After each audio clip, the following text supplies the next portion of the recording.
Welcome back to Don't Just Sit There, Do Something. I'm your host, Joylette Portlock, and today's episode is all about the links between climate pollution and our health and easy ways that you can make a difference right now.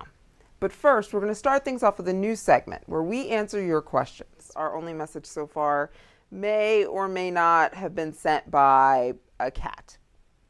It reads, "Humans, you are too stupid. Carbon dioxide is everywhere. Plants eat it. It is not pollutant." A cat? Carbon dioxide does occur naturally, but having too much of it in the wrong places is causing climate shifts that are dangerous to the public health and welfare, which is how we define pollution. In 2011, humans once again broke our record for annual carbon dioxide pollution which will stay up in the air, trapping heat for about the next 100 years. Rising temperatures will cause health problems on their own, the obvious heat exposure health problems, as well as easier spread of disease. It does sound like we have a pretty unhealthy relationship with climate pollutants. Carbon dioxide is the most common climate pollutant, but it's not the only one, and some of the others also cause health problems directly. The good news is that these other climate pollutants generally don't stay in the air for nearly as long as carbon dioxide, and they trap heat much more effectively, which means that reducing this kind of short-lived pollution can have a big impact on climate change and our health quickly. In February, Secretary of State Hillary Clinton and EPA Administrator Lisa Jackson helped to start an international group called the Climate and Clean Air Coalition to deal specifically with these short-lived climate pollutants.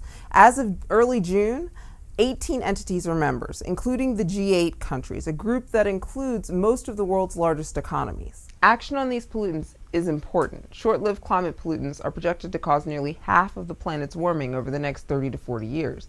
The short-lived climate pollutants that are the biggest problem for health are black carbon, a type of soot, ozone, a major part of smog.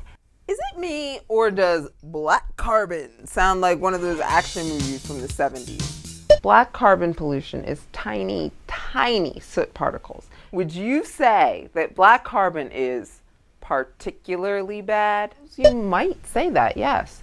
These particles only stay in the air for days or weeks, but they trap heat well, and they can become lodged deep in your lungs, contributing to heart disease and making problems like asthma worse.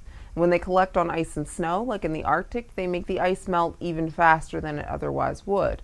Black carbon is released when we use fire to cook food, run diesel engines, and burn fossil fuels for power. There's all the health problems it causes, and next to carbon dioxide, black carbon is thought by many to be the worst pollutant out there for the climate. Then there's ozone, or smog. The building blocks of ozone, many of which trap heat and or are toxic themselves, come from many sources, including fossil fuel burning power plants, vehicle exhaust, gasoline vapors, and chemical plants. So what was all that business about how having a hole in the ozone layer was bad? Ozone in the upper atmosphere is good and protective, but down low, where we can breathe it, it's a problem. Ozone damages crops, makes breathing problems worse, and can scar lung tissue. To add injury to insult, ozone formation happens more easily the warmer it gets. What?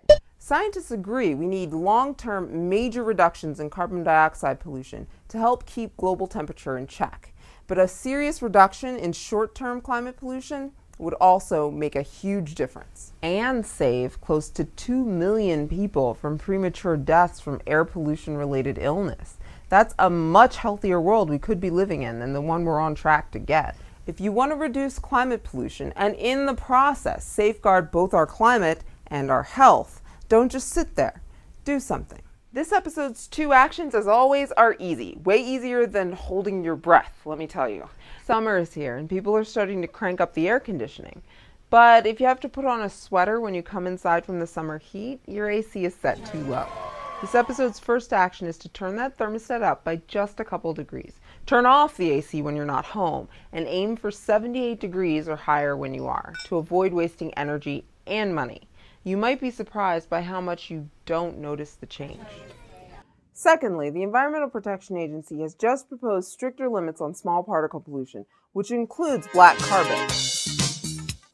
And they have just started accepting comments about these new limits. So click the link in the video description below and let the EPA know that you support action to protect our health and our climate. Send a comment to EPA about the new particle pollution limits and turn down your AC.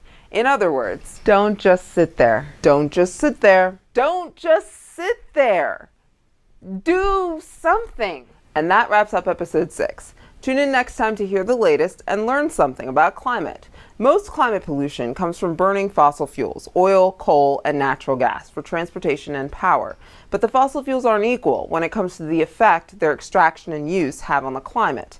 Next time we'll be talking about why.